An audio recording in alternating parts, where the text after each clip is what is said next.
Olá, bem-vindo a mais uma palestra do CONAPA. Eu sou Joaquim Alvarenga, fundador do evento, e estou aqui hoje para entrevistar nosso ilustre convidado, o professor doutor José Antônio Pupim de Oliveira, que vai falar com a gente sobre biodiversidades e cidade. O professor Pupim, ele é engenheiro, doutor em planejamento pelo MIT, mestre em planejamento regional e ambiental pela Universidade Hokkaido, no Japão.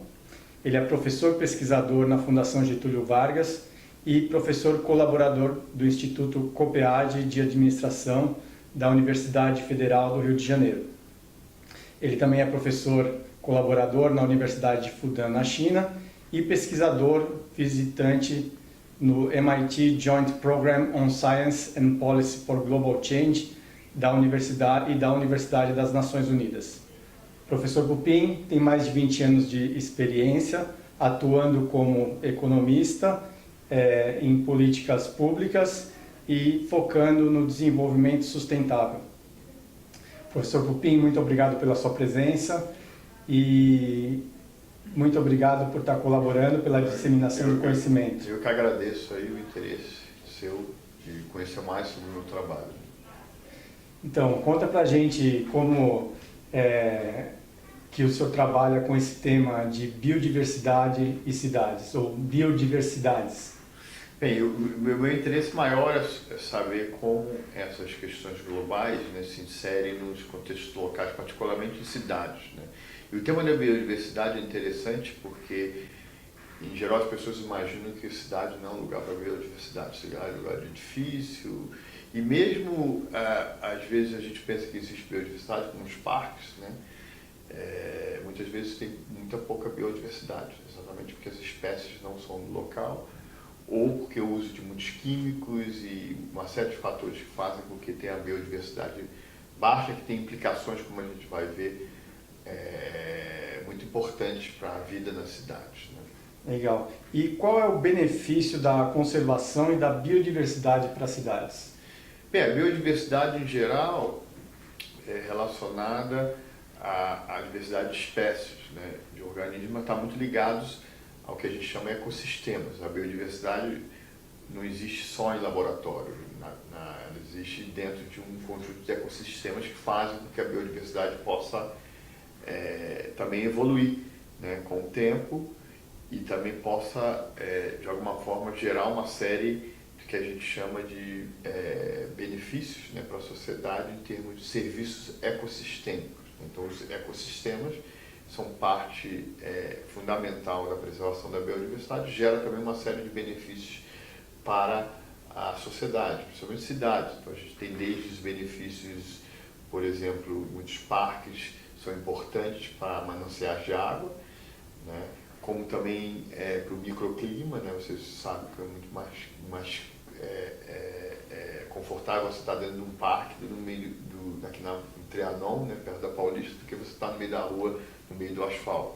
Então tem uma série de benefícios que a gente vê dentro da preservação dos ecossistemas que são importantes também para a preservação da biodiversidade. Então vem os dois em conjuntos, né? Tanto a preservação da biodiversidade como os serviços ecossistêmicos para a população humana, né, que vive dentro das cidades. Certo. O senhor colocou que colocar plantas ou criar jardins ou parques não necessariamente contribui para a biodiversidade. O que isso significa? Qual a diferença, né, entre colocar plantas e pensar em projetos urbanos ou parques que contemplem questões de biodiversidade? A biodiversidade, a ideia dos ecossistemas vão muito além das cidades.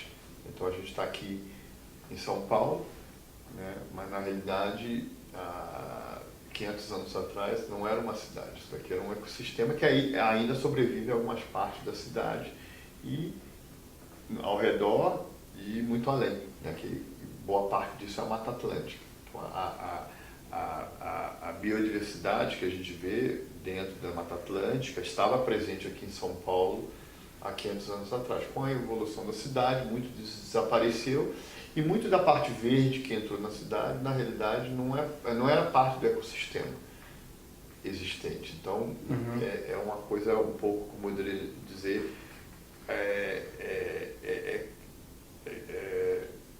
como poderia dizer, uma parte que talvez não se adapte à biodiversidade que tem ao redor da cidade, não é parte do ecossistema que seria a Mata Atlântica.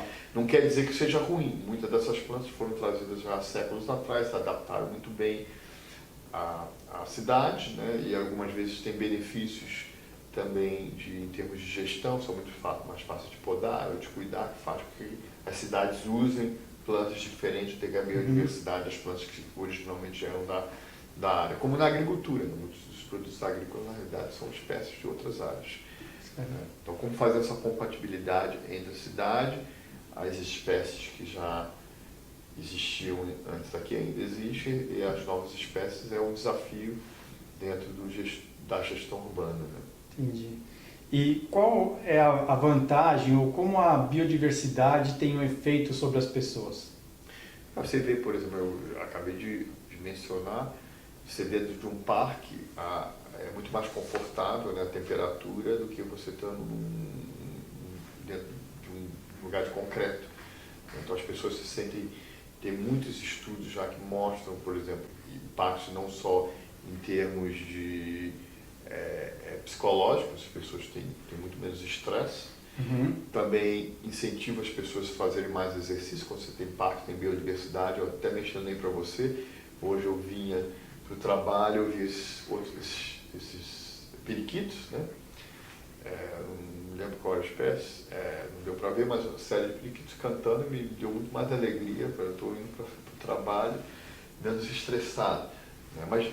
E tem outros impactos, como eu falei, importantes, como hoje a gente tem as mudanças climáticas, né, que está aumento grande da temperatura média que vai acontecer em algumas cidades, inclusive São Paulo, e a biodiversidade é uma forma, os ecossistemas, uma forma de reduzir esse impacto, né, se tornar a cidade um pouco mais confortável. Legal. Então, como então pensar em projetos ou como que as municipalidades ou até o trabalho dos paisagistas, né, possam pensar em integrar os residentes urbanos com a biodiversidade local? Quais os desafios que o senhor vê dentro desse trabalho e como superá-los? Ou seja, a biodiversidade, dentro dessa ideia da importância de preservação dos ecossistemas, né, por esses diversos benefícios, acabou sendo um pouco perdido. O próprio planejamento urbano, eu sou originalmente planejador urbano, praticamente não estudei biodiversidade, o negócio é exógeno. O planejamento urbano são para as pessoas.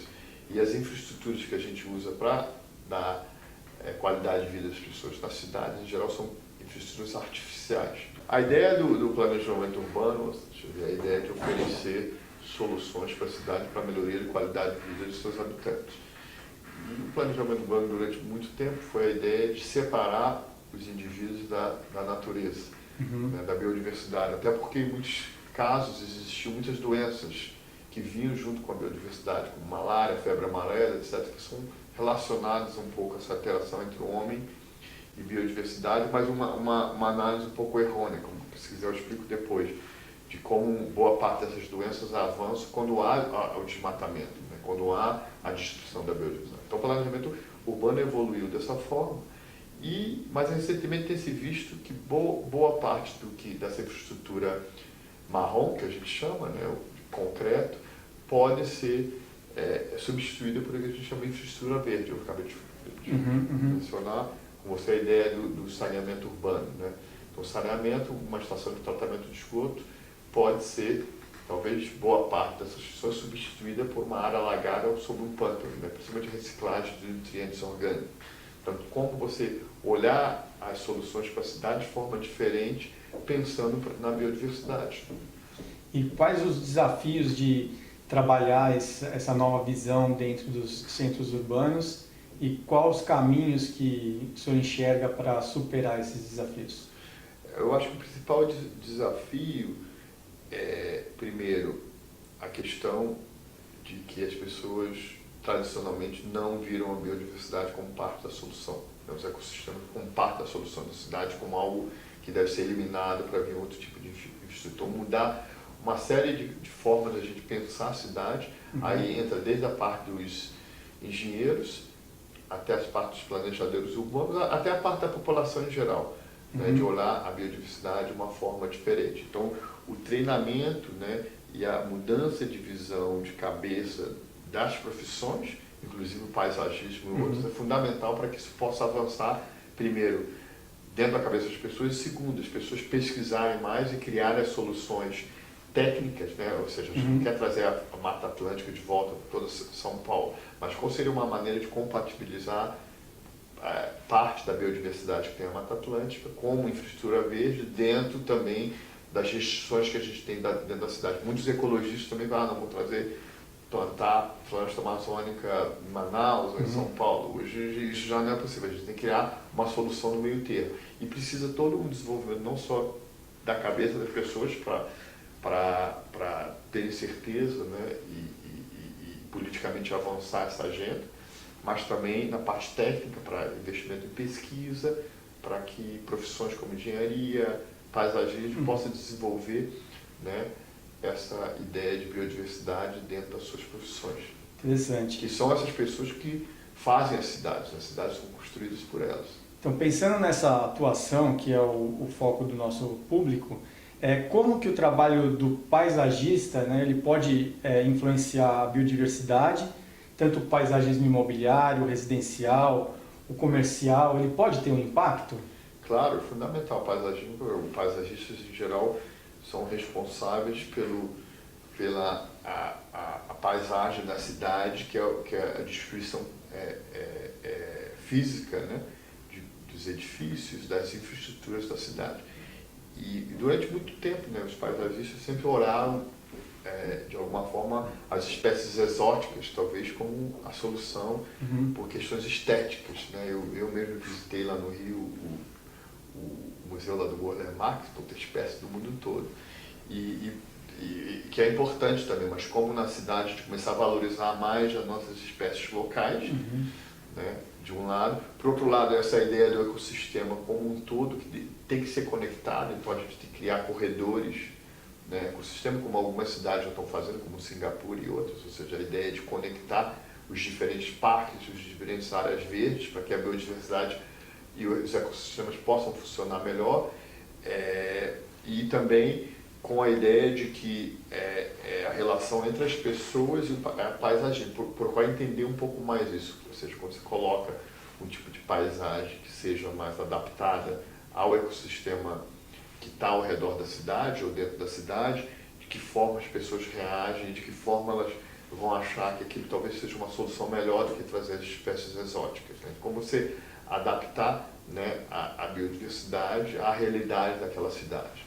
Inclusive para a integração com o ecossistema, a redução de doenças, como o senhor mencionou anteriormente, e que a biodiversidade ela também envolve não somente a flora, mas a fauna, né? Esses corredores, eles acabam criando possibilidade para que essa fauna ela tenha por onde circular, amplia o seu território e também criam paisagens ou cenas que nem a que você mencionou hoje, dos periquitos, né, que a gente também mostra no vídeo. Muito legal. Então, qual biodiversidade que o paisagista deve buscar preservar, né? Como fazer um paisagismo urbano amigável a essa biodiversidade? Olha, eu acho que o principal ponto é entender essa relação entre a paisagem urbana e a biodiversidade, a melhor maneira de integrá-las. Tem toda essa parte técnica que está sendo desenvolvida, né? Por exemplo, telhados verdes, que hoje em vários locais já existem, que tem toda uma série de benefícios também para o edifício, ou seja, um telhado verde, uma estrutura verde em volta do edifício, o que faz? Faz com que precise de menos eletricidade, né? Então isso porque cria um melhor isolamento do edifício. Com as questões também, até todas as questões, vai vir doenças, mosquitos, mas como eu fazer um ecossistema que funciona mesmo. Os mosquitos, o que acontece com o mosquito? Porque a gente destruiu os predadores. Então, é um ecossistema que foi desbalanceado, que fez que os predadores, os grandes predadores, os mosquitos, por exemplo, os sapos, não são muito sensíveis a qualquer falta de balanço, né, na biodiversidade. Tem um pouco de poluição no rio, químicos, desaparecem os sapos, os mosquitos continuam. Aí os predadores que mantêm a população de mosquitos sob controle, né, são destruídos. Então, é a maneira de também entender como você criar dentro da cidade, um ecossistema que não vai ser como o ecossistema que a gente tem nos parques, né, na Mata Atlântica, né, mas um ecossistema que possa ter o mínimo de balanço para trazer o maior benefício possível, tanto para a biodiversidade como a qualidade de vida das pessoas. Legal. Agora a gente falou então essas questões de biodiversidade pensando nos centros urbanos, mas a gente percebe que existe no Brasil uma tendência à expansão do conceito de subúrbios americanos, né? Como a gente vê nos Estados Unidos, que são esses condomínios fechados em regiões semi-rurais e que são adjacentes a essas antigas áreas rurais, que acabam tendo um impacto, né? Que anteriormente haviam áreas agrícolas ou áreas de mata ou áreas de bordadura, e hoje você vê esse condomínio entrando nesse peri-urban ecosystem. Qual a sua visão? O senhor pode esclarecer um pouco esse conceito e como que os projetos dentro dessas localidades acabam afetando a biodiversidade? Sim. Primeiro, é uma coisa interessante que quando você pensa em biodiversidade de cidades, tem duas maneiras de você pensar, ou seja, vamos ter a cidade compacta, aí a gente pode ter mais espaço em volta para a gente usar para outros tipos de paisagem, né, como ecossistemas naturais, agricultura. Ou a gente pensar a cidade mais expandida, com os ecossistemas, com mais espaço para o ecossistema entre as construções, por exemplo, ou entre as infraestruturas urbanas.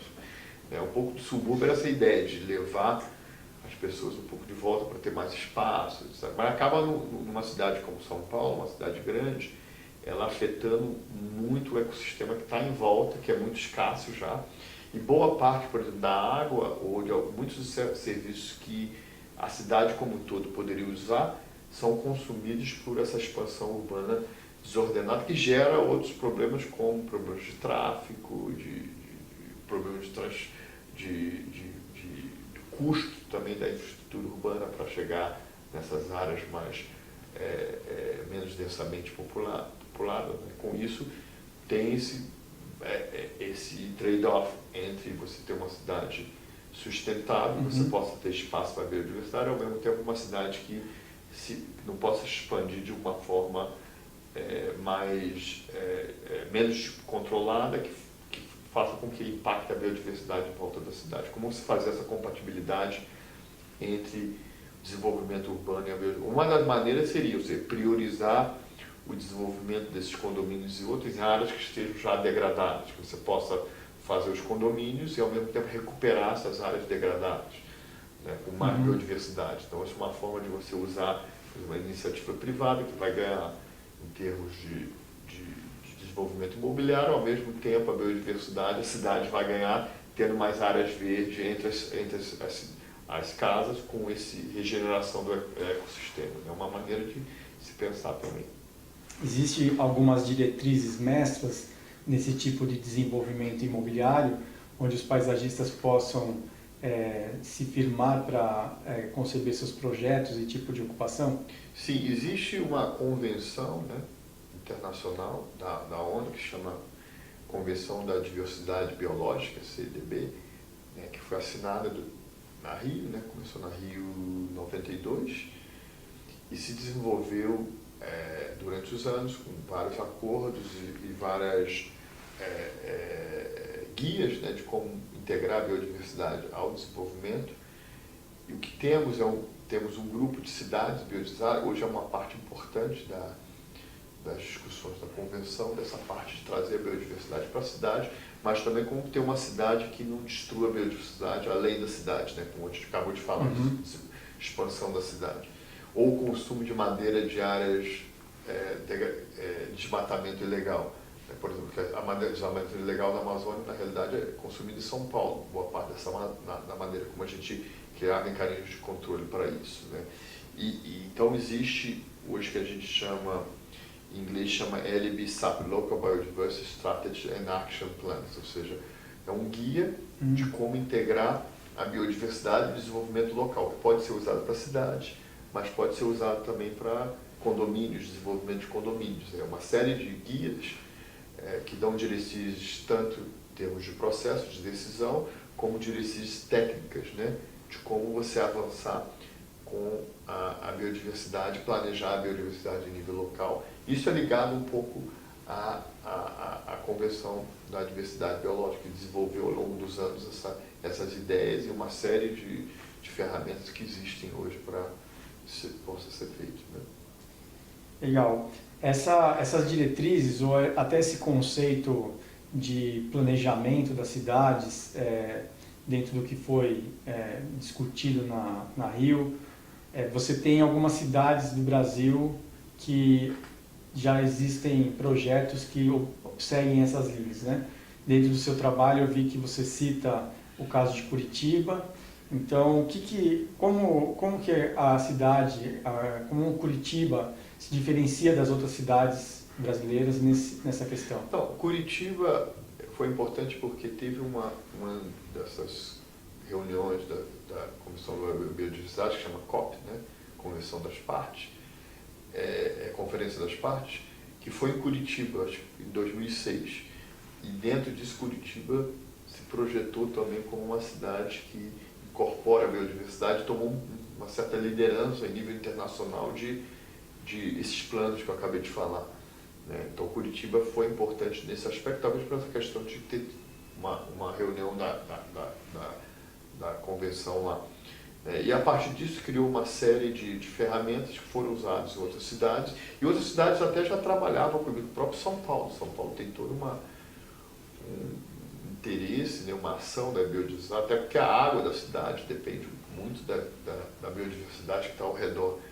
Então, uma série de como evitar um desenvolvimento desordenado da cidade que vai comprometer ainda mais, né, a qualidade, a quantidade de água vindo para a cidade de São Paulo. Então, São Paulo também tem uma série de iniciativas, né, nessa área de preservação do cinturão verde, de expansão dos corredores, né, de biodiversidade da cidade, assim por diante. Mas muitas vezes tem os obstáculos, né, que são exatamente que a cidade não é dona de todo o terreno. Então, precisa dos paisagistas, das pessoas que trabalham nos terrenos que são privados, para que compre a ideia também. Uma série que Curitiba tem feito a cidade, dando incentivos aos proprietários urbanos para incorporar a biodiversidade dentro do seu terreno, e com isso, por exemplo, tem um abatimento no imposto, o IPTU, que tem benefícios para a cidade, por exemplo, deixando uma área verde, biodiversidade no seu terreno, não construindo um terreno todo. Você faz ter uma chuva,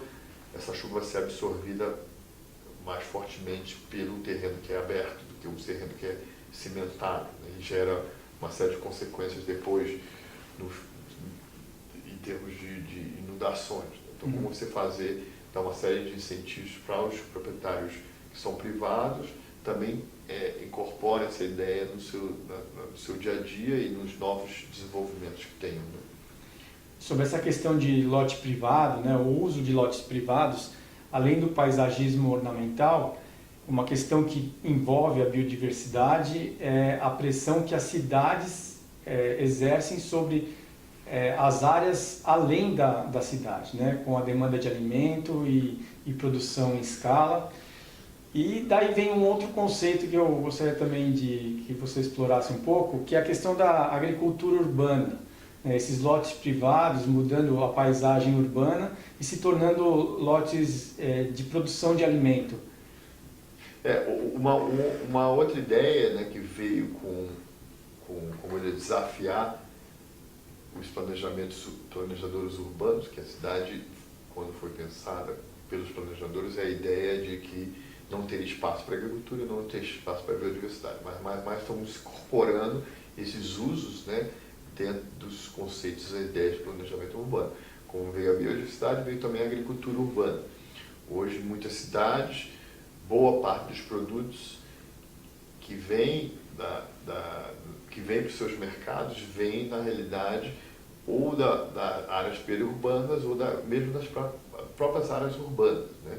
Isso traz uma série de benefícios, no sentido que usa menos transporte, então você polui menos, cria menos problemas para o trânsito, gera mais emprego urbano, né? E muitas também pessoas que têm a sua própria hortinha, né, no seu quintal, também em termos de benefícios alimentares e também com economia, né, que não precisa ir ao mercado. Né? Então, de forma a você incorporar também a agricultura urbana, que tem uma série de aspectos relacionados com a biodiversidade. Para ter agricultura urbana, você precisa ter água.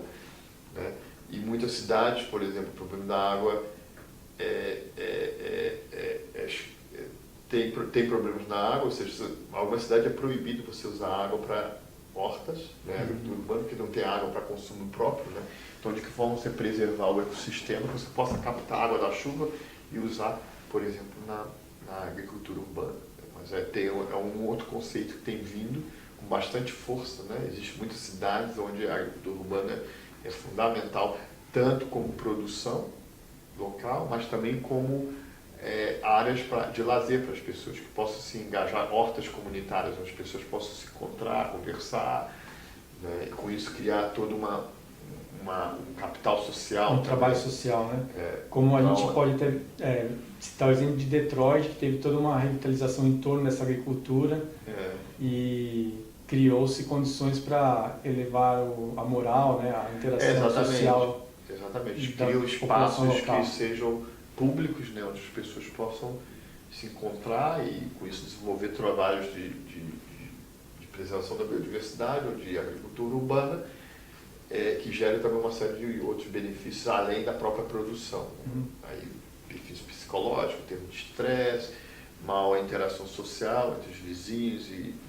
diversas classes ou diversos grupos sociais que possam fazer com que a cidade seja muito mais harmônica também, né, socialmente.